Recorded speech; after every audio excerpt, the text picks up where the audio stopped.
Yo, welcome back to the GM Podcast. I'm Miller. It's Gav. And today, we are going to be breaking down both of these series after Game 4s. New York just lost to Indiana 121-130. Tyrese Halliburton had a triple-double with a ridiculous triple-double, by the way. 32, 15, and 12. With zero turnovers. Zero turnovers. That's a big key as well. We're going to call that a perfect game. That's fine. So I just want to ask you, the first question I want to ask you, do you think Tyrese Halliburton, especially if this series is 1 in 5 or 6, do you think Tyrese Halliburton is a better point guard than Jalen Brunson? Yes. So you didn't even hesitate. Okay. Nah, yeah. And I think it just translates to winning much more, and you're seeing it on display. Multiple times in the series, almost every game, Jalen Brunson has had the worst plus-minus on his team. When he's out on the floor, the flow of the offense and everything, and it doesn't match well at all with the Pacers. Yeah. Because Jalen Brunson's style is get it up, slow you down, walk you down, give you a bucket. Yeah. And it's every possession is that way. Yeah. While the Pacers run and go, run and go, run and go. So it doesn't match well with Jalen Brunson's play style at all. So when he's in and he's trying to go all slow, he can't. Jalen Brunson and Karl-Anthony Towns, they can't play at that pace. Yeah. Jalen Brunson specifically. And, you know, even in, I think it was game 1 when Brunson had 40-something. Yeah. And, you know, Halliburton only had, he had 30. Yeah. But, like, Brunson was leading in scoring. Halliburton had 0 turnovers. Yeah. Brunson had 7. Yeah. Tonight, Brunson has 3 turnovers, which ain't bad. Yeah. With the ball in his hands, as much it is, but it's still more than 3 Halliburton. turnovers, yeah. It's only 5 assists. And Yeah. only a few rebounds, and it's just Halliburton's. There's only certain players in the NBA that are superstars or high-level players that can play with Brunson. Yeah. Anyone can play with Halliburton. Okay. Like, there's just any player in the league you could plug in as a running mate with Halliburton. Yeah. Yeah, that fits. Like, so I completely disagree, first off. I think Jalen Brunson is still a better player than Tyrese Halliburton based off, I'm not going to lie, if you want to say scoring alone, that's fine. I just think he's a much more talented basketball player. And at the end of the day, I do understand that the plus-minus has been bad and all that. Yeah. But at the end of the day, your defense isn't going to look great when it's you and Karl-Anthony Towns. And the offensive output hasn't been bad. It's just sometimes you're going to get there either. He's a much worse defender. Yeah, sometimes you're going to die with that. And that's what it is. But my criticism, once again, and we talked about this already, why is Jalen Brunson not being more of a point guard? We saw Jalen Brunson be more of a point guard with Villanova. We saw Jalen Brunson be more of a point guard with the Dallas Mavericks when Luka went down for extended stretches in the playoffs against the Utah Jazz. I remember that clearly. And now it seems like year after year, Jalen Brunson gets a little bit more ball-centric. It's like the ball is in his hand way too much. You have Karl-Anthony Towns, who no one on Indiana can guard Karl-Anthony Towns. You have 2 players you could run an offense through and could win this series by itself. And I think Mikal Bridges has played extremely poorly these past 2 games, especially. I think he started out very well. Yeah, I think it's him for them and Nembhard for Indiana. Yeah, both have played terrible. Great. And honestly, other than Brunson and Cat, there hasn't, and OG obviously has played pretty good, but there hasn't been as much scoring output. And I do think, unfortunately, the biggest mismatch, I don't think it's Halliburton and Brunson. I think it's Carlisle and Thibodeau. And I don't think Thibodeau has even been bad in this. I just think, once again, and we've talked about this, Rick Carlisle's system and Tyrese Halliburton as the engine is just a match made in heaven. And that's what the beauty of this team is. Yes. I don't think it's any individual that is just a great super, because I don't think Tyrese Halliburton, if you put him on a lot of teams, he's not elevating them to where they are at right now, because this Pacers team is elite. Once again, I know you still give Halliburton credit for being the engine, and that's completely respectable. Yeah. At the end of the season, I'll probably agree with you that he's a top 10 player. But yeah, he's no doubt top 10 player. Once again, I just don't think we can mistake who they have on their team and the depth they have on their team with Obi Toppin, TJ McConnell, and Benedict Mathurin, who averaged 16 points a game this season, and I think has for like the past 2 or 3. And you have Obi Toppin, who hits a damn near a dagger tonight. TJ McConnell, game 3, was absolutely going off in the first half. Like, those are the type of players you have on your team. When Halliburton isn't hooping, when he has 2 points in the first half of, I think it was game 2, you have guys to step up for you in Pascal Siakam. So, honestly, I'm not going to go all the way, and we talked about this. I think these rosters are pretty much even, and Halliburton is up 3-1 right now, so that does mean a lot. But I do think this Indiana offense and Tyrese Halliburton running it just works better than Brunson being ball centric, and obviously that means that maybe I do like Halliburton more, but no, my thing is if Brunson had an adequate coach to have Brunson play in a system, I think he would have the skill to do that. And I think to do what? Not just to be a point guard. Oh, okay. He could no one can do what Halliburton does. I'm not saying that, but I'm saying Jalen Brunson. It seems like Tom Thibodeau is telling him to go in with the intention to score. And as a scorer, it feels like he makes the right read, especially in crunch time the majority of the time. Which is why I question why the system hasn't been tweaked, because it seems like we've been criticizing the same thing for the past 3 years once again. But yeah, that's just my take on it. I still think Jalen Brunson is a little bit more elite than Halliburton. I said this last series in the quarterfinals that I thought the New York Knicks, and this is not even me being salty, I thought they built a roster this offseason to compete with the Boston Celtics and beat the Boston Celtics. Yeah. They did that. Yeah. This is not a championship level roster, though. Yeah. Because, like you said, depth and styles. Yeah. And I understand, I know you got mad at Mikal Bridges at the end for not making effort on the overtime, but I do think there is, and it's different than the regular season in the playoffs, playing basically 6 players, 7 players, like a limited amount of players, for 48 minutes against specifically this team, the Pacers, it doesn't work. It never will work. And that's why I'm not going to give y'all my finals prediction, but OKC, I have them winning it all. Yeah. And it's because they could do the same thing New York does with starting 5. Yeah. But I can put a bench in for 5 minutes and I'll be fine. It will be no drop off. They'll be fine. Yeah, because they can guard. Yeah. And they play them. Exactly. And New York doesn't have a terrible bench. They have capable guys on their bench. Cat is so talented offensively. Cat could run a unit offensively on that side of the ball with the way they slow pace the game. The problem is the way they play 5 to 6 to 7 players or in the clutch, it doesn't match well with Indiana's pace. And it's impossible to ask any athlete to not get tired. And the only person that's on is Thibodeau. Yeah. Because like you said, you have 2 offensive weapons that absolutely can run the offense by themselves. Cat is so dominant offensively. This is the series where he should be having that. And Thibodeau is doing that, but Thibodeau didn't do that the entire season. Thibodeau didn't let guys like Landry Shamet and DeLon Wright get comfortable in their roles, and now they're thrown out there in the Eastern Conference Finals where you didn't play the first 2 rounds of the finals. Yeah. Like or of the playoffs. It just makes zero sense to me. So I do think it's tough because it's like you made the Eastern Conference Finals, so do you fire this guy? But I mean, there are some decisions that need to be made because it seems like year after year, it's a system thing. It's maybe an effort thing, and it keeps coming down to depth as well. He might just, honestly, he might just be an assistant coach. He might need to go. I don't think he's an assistant coach. I think he's a floor riser. I think he's what does that mean? What do you mean? With Tom Thibodeau, your floor is going to be extremely high. I think your ceiling is a little bit lower, though. Yeah. I don't know if he is the guy that can take you all the way there. But I think, with Minnesota, he gave them a little bit of life. Yeah. The Knicks, he brought them back to life. I think with his defense, he would, I think OKC would win a title under him. Yeah, because the talent is there. But he needs the talent to be all the way there. And this is a roster that can win a championship, but it's not a roster that, can have mediocre coaching and mediocre depth and win a championship. Yeah. It's not that. So do you think this series is going to end in 5? 5 or 6. Okay. Yeah, I don't see it going 7 at all. Okay. And I don't, Indiana this entire postseason, they're undefeated in games 1 and 2. Yeah. They've always lost game 3. Yeah. Every single series. And they win game 5 and 6. They're undefeated in games 5 and 6. Yeah. So I didn't really overreact, even though they sold it. I didn't want to overreact to them losing in game 3. Yeah. I know a lot of people said, I saw Knicks fans who are obviously delusional, Knicks in 7, Knicks in 6, Knicks are winning the rest of the games.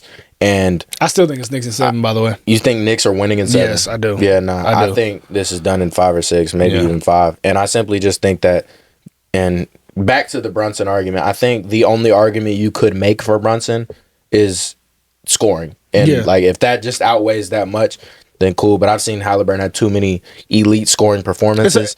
And if he the way Halliburton plays, because it's like when Halliburton has 2 points, it's not because he's 0 for 13. Yeah. It's because he's 1 for 4 and he still has a lot of assists and rebounds. And he's, even if he has no assists, he just has hockey assists. Yeah. He's running the system. Yeah. So I just think that, you know, if the scoring does outweigh it, then that's fair. Yeah. But I think that is the only argument because he's not going to turn your ball over. Yeah. He's not going to, you know, he's going to have the most assists on the court. He's going to run your system however you want it. And I think Halliburton could play a different style if asked to be on a different team. But yeah, I think this is over in 5 or 6 though. All right. Next, we're going to talk about OKC and Minnesota. Yeah. Their game 4. OKC is now up 3-1. And, you know, my guy, I have too much great to say about my guy. Yeah. So I'm going to let you start off. But the question I want to ask, was this game on Anthony Edwards? I think it's on the... Or actually, let me, since, do you have a problem with the post-game Anthony Edwards saying, I didn't struggle tonight? I don't really look too deep into what players say after the game. Okay. But I wouldn't say he completely struggled. He struggled from 3. I mean, he was 1 for 7 from 3.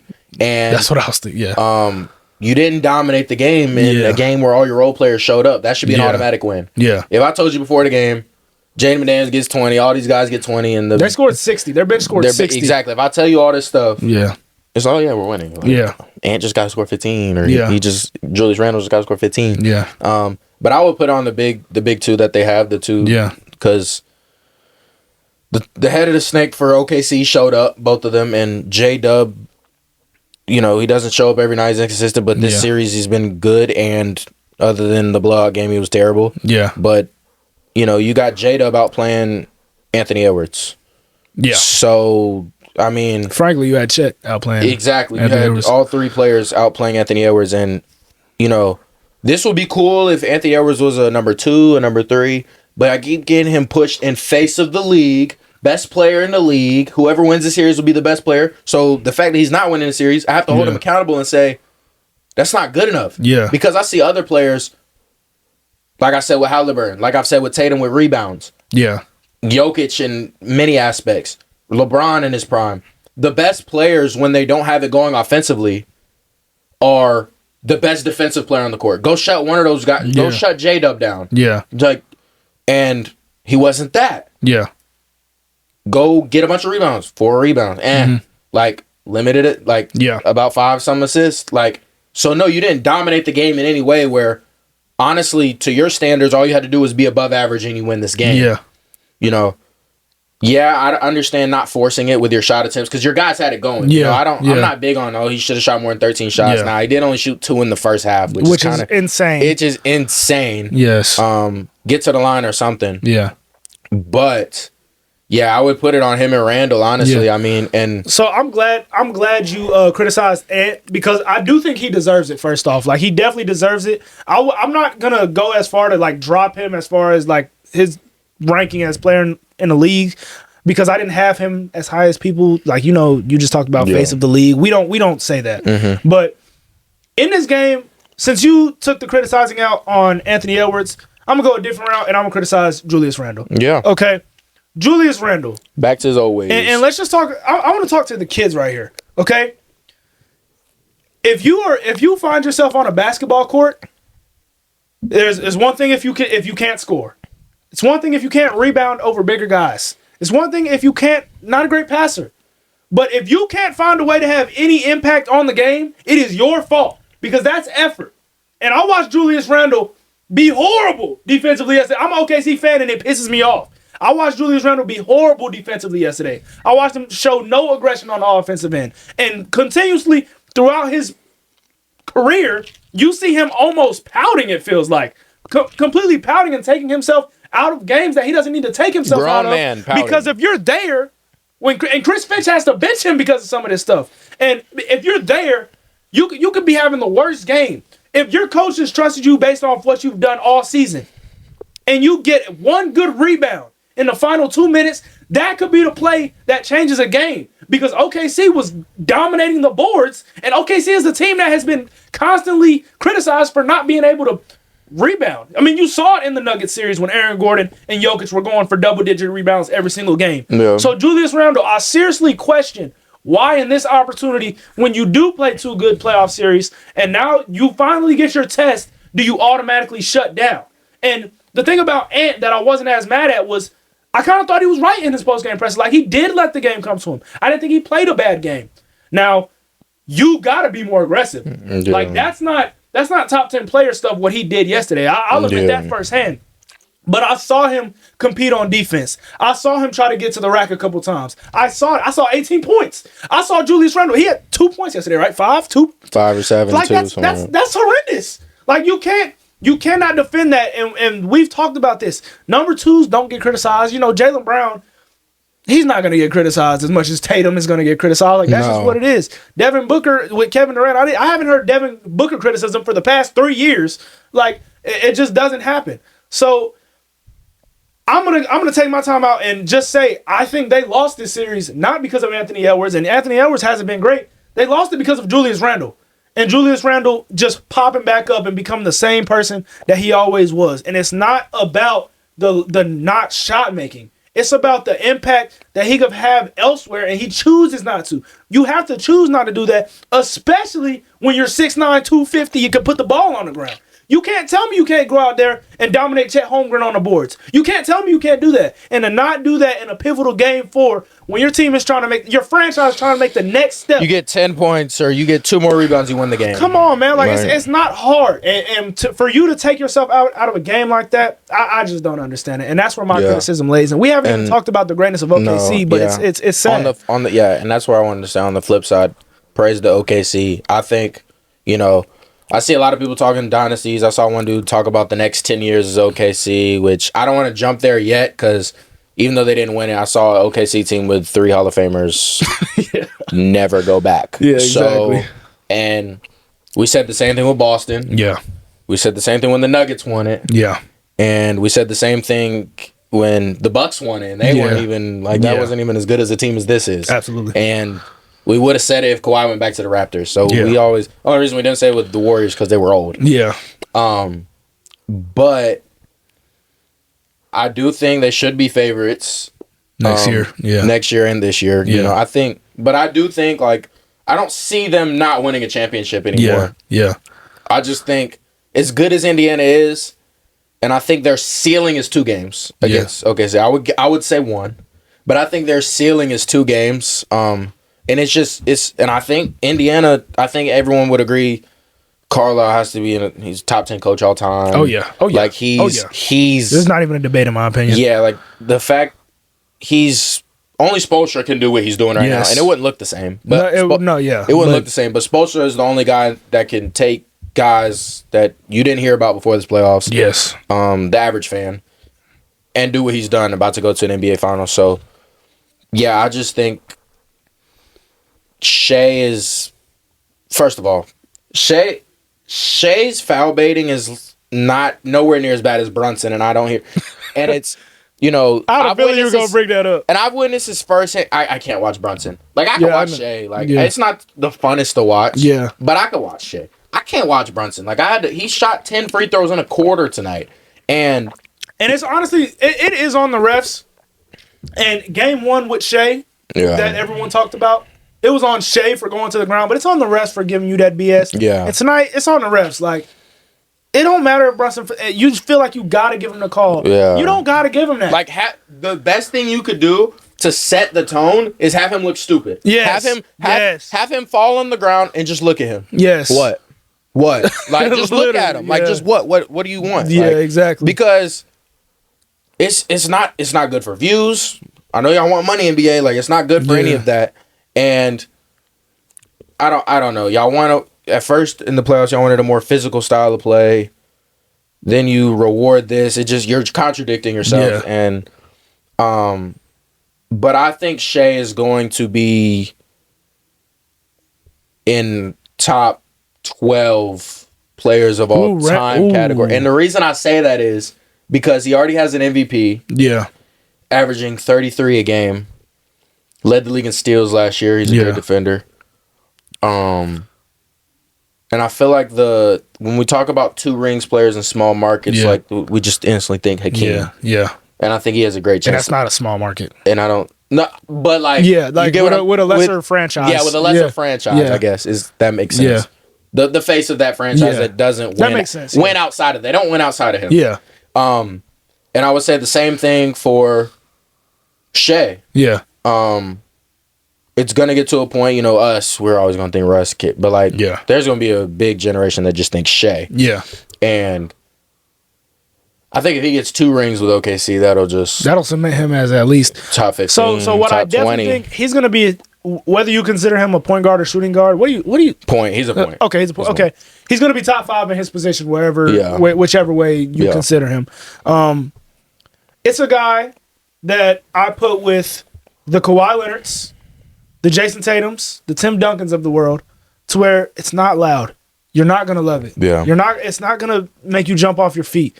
But my entire life, I've cherished those type of players who get busy, and that mid-range stuff, I'm not gonna lie, it looks so good to me. The Kawhi Leonards and the Shai Gilgeous-Alexanders that scores, it's different, and you could see this stuff in the playoffs when you see a guy like Anthony Edwards, who is not a 3-level scorer, he's a 2-level scorer because he can get to the rim and he shoots threes, but he doesn't have that mid-range to capitalize. And you wonder why his shooting is so consistent. Is because his shot chart has a lot of variance in it. That's why he's not getting the same amount of great looks as Shai, because Shai has that. And the thing about Shai is he's unguardable at this point. I mean, you can't name a lot of better offensive talents all time at their peak than Shai Gilgeous-Alexander at this point in time in this season. And you can't name an individual season or a lot of individual seasons better than this one. That's just what it is at this point. 49-10 yesterday. 49-10 on, I think, 13 of 30 shooting. And once again, that don't sound great. 13 of 30. But, you're not there yet. That's how you need to assert yourself in a game. So, man, once again, I just think, numbers do matter, but when you watch the game, Shai sealed it. Yes. He made plays down the stretch and he sealed it. And that's all you want from your superstar player in playoff games. It's not like I would look at that in a loss. Yeah. But I forgot what the numbers exactly are, but essentially if Shai drops 30 to 40 points, they win. Yeah. If he doesn't, probably lose. They probably lose. So it's not like a lot of Jalen Brunson. Like when Jalen Brunson scores 40, that doesn't mean a thing in winning or losing. Yeah. And that's my problem with it. Okay, that actually makes sense. And I never even thought about that. It has output. When Shai drops, he dropped 40 as a dub. Like it's that's just what it is, because it doesn't seem like any of his shots are forced for the most part. Exactly. And he's literally walking the ball up the court at so many times. And I honestly had a problem with him. I remember if it was 1 or 2 games, at least one game in Denver. Just go down and shoot the ball every time for a 2-minute stretch. Yeah. You're that good. Yes. And anyone who's smaller than you or even your height can't guard you. And essentially there was a point in the fourth quarter where that's just what he did. And when he gets Conley or DiVincenzo, and he gets to pivoting, it doesn't matter, because Shai is one of even if you guess the right way he's going, it's okay. I'm rising over top. Exactly. And I'm making the mid range. Yes. So it's you just kind of have to hope and pray. Shai is like the only player that I see that is going to take 30 shots and you want him to shoot more. Like, it's because he gets to his spots so efficiently, and like you said, nothing looks forced with him. But you have to really look at who can guard Shai in the league, and there's only one person that comes to mind that has the body and build, and it's Amen Thompson. He's the only player I think that has the potential to be able to guard him, and I don't think he has the discipline yet. Yes. But I think 2 years from now, he might. But once again, that is the most unique player build in the last 10 years from a defensive maybe I've ever seen, talent-wise and God-given They're athletic. only going to get stronger. Exactly. God-given athletic ability. That's the type of player we're talking about that can guard SJ. Like, your regular two-way wing is getting cooked by him because it's not about effort with Shai. No. Do you have the physicals to be able to... and the mental discipline. Mental discipline and the physicals. Because a lot of the times it actually is a foul. Like, Shai is getting fouled on shots. It's not like Brunson where he's falling at half court. Yeah. Like, because they're in the bonus. Like, no, he's actually getting fouled on jump shots. And it's... Once again, Nickeil Alexander-Walker played great defense on him. Yeah. Terrible discipline. Hit him in the forearm. It sucks. Like, I don't... Like, why are you doing that? But it is a foul. Because he get...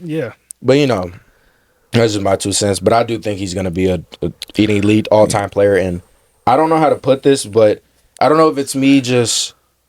I think the most impressive part, don't get it twisted. This is the best, most talented team in the league, at least left. Yeah. In OKC, and I think Shai did it with. And this is not the big three has showed up in the last, other than the blowout. Yeah. But they've showed up this series the most of any series, honestly. Yeah. Even more than the first round. Yeah. For sure. But with questions of J-Dub for me, with questions of Chet, are they ready right now? It might not matter. And by the time you really do need them, because you honestly don't need them to be great to win this finals. Yeah. By the time there will be developed, I think. And it's perfect timing. It's almost like they snuck a ring. This wasn't on OKC's timeline, and they snuck a little ring in here, because I felt like the Lakers, if they were to be able to get, I think even the Lakers beat Timberwolves in my opinion if they have Mark Williams. If that trade, if that trade goes through, I think that's the conference finals right now. Yeah. So with before this, we're talking about the Lakers, we're talking about Boston when fully healthy. OKC got a ring, and that's why I think they might be able to break the chain of back-to-back. Yes, because like you said, Chet is nowhere near what Chet is about to be. No. Even if J-Dub is what he is, Chet is. J-Dub could be fine, and I think J-Dub will get better. Yeah. Shai can literally keep exactly what he's doing. J-Dub just needs to get more consistent. He can have the same game. Yes. He just needs to be able to. Because J-Dub's highs are extremely high. Yeah, and his lows are extremely low. Game. With him, it's decisiveness, and I think that does come with experience and mental fortitude. But Chet Holmgren is going to get so much better. Yeah. And it's crazy to see. I mean, he was attacking off the dribble yesterday, stepping in the shots from the three-point line with confidence. Between the two, I had to keep Chet. If I'm a franchise. You'd have to. And you might not have to make that decision. Hopefully they love each other enough to take some pay cuts because this organization wasn't even – they didn't even want to pay Harden, obviously. No, and they don't like paying – they've never historically paid over the luxury tax. So with Shai about to make $1 million a game – it doesn't look too bright for the depth of things in OKC in the future, but that might not matter. It might not, like you said, it might not matter because the way we draft and the capital we have, when you can go get a guy like Cason Wallace and him be effective by year 1 or 2, he was a rookie last year, correct? Yeah. And he wasn't bad last year in the playoffs. No. And now he's great this year. Then it's like, okay, that we can live with that. Yeah. And that's what's happening right now. Like you said, we don't want to speak dynasty right now because first off, this team is young. Secondly, there has been no repeat champions. Yeah. It's a lot to talk about, and we probably got to go into next year and wait to have those talks. We could go into next year, and J-Dub we could be clowning him in a series, and they get outplayed in 7. Absolutely. I mean, they could have lost the Denver series very easily. I mean, I know they blew them out in Game 7, but they very easily could have lost the game. They were down 10 in the fourth. Absolutely. What I will say about Shai also.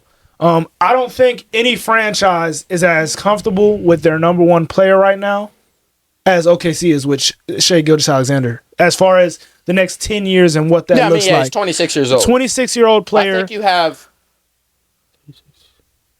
8 to 10 years of dominance. And that's my point. I'll say 8. I don't see a franchise with that comfortability with any player. No. I mean, Jokic is 30. Exactly. And when you look at Shai's game, okay, you got a good guy.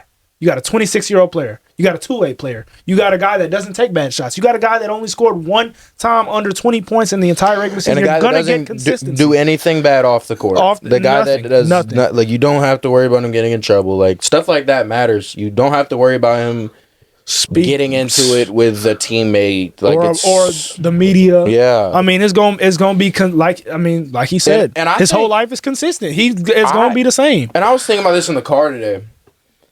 Why is the NBA, maybe it's just familiarity, but it's not like he speaks a different language. He's from Canada. Yeah. I don't know why he shouldn't be the face of the NBA. I don't understand why it hasn't been pushed. And I think if he was an American and played on Team USA, he would for sure be pushed as the face. Oh, yeah. But him being from, I don't know, Canada. And it is a little bit of the play style as well, because the same thing with Kawhi Leonard. Those are the two players with the meanest mid-ranges I've ever seen. I'm not going to lie. And, him being signed to Converse doesn't help him either. It doesn't help. He was just with like Nike. New Balance with Kawhi. It's the same. It's they're quieter. And that's fine. And we don't have to judge them as icons. We might degrade them a little bit because they didn't do as much for the game as a Steph Curry, a Kobe Bryant, or LeBron James. That's fine. But on court impact, Kawhi Leonard and Shai Gilgeous-Alexander are some of the probably top 15 best players I've ever seen in my life. Yes. Or I mean, I'm about to go get on 2K and just shoot a bunch of mid ranges with Shai and play now. Get some free throw lines like 10 times. But yeah, man, it's good for the Thunder. I think we both have them as title favorites. Like I'm pretty locked right now. I'm like, very locked. Yeah, and I would be shocked. Like I said, I think Indiana wins one game on coaching. Yeah, one or two. And you might get a. We made a great. If New York does come back, they don't have a chance in hell of beating this team. If New York comes back, they're getting sweep. Yeah, swept. They're not winning one game. Like that would be one of the worst matchups and the worst finals I've seen. Yeah, like that's what Indiana would make it a little interesting. Dude, this Propel is fire, bro. Yeah, sponsor us. Yeah, word. Yeah, but yeah. So Streamer University. Oh yeah, we can do that. You want to do that? It don't matter. Let's do that separate episode. Let's pause this. It's fine. All right. Well, thank you guys for tuning in. We will give you guys talks. I think next time we do a basketball is probably going to be preview of the finals. That might make some sense. Yeah, because these games might be done soon, unless these go 7. Nah, if both go 6, we could do after 6. Both go 6. Yeah. Very, very true. I don't think they will though. Yeah. So thank you guys for tuning in. Like, comment, subscribe, and peace out.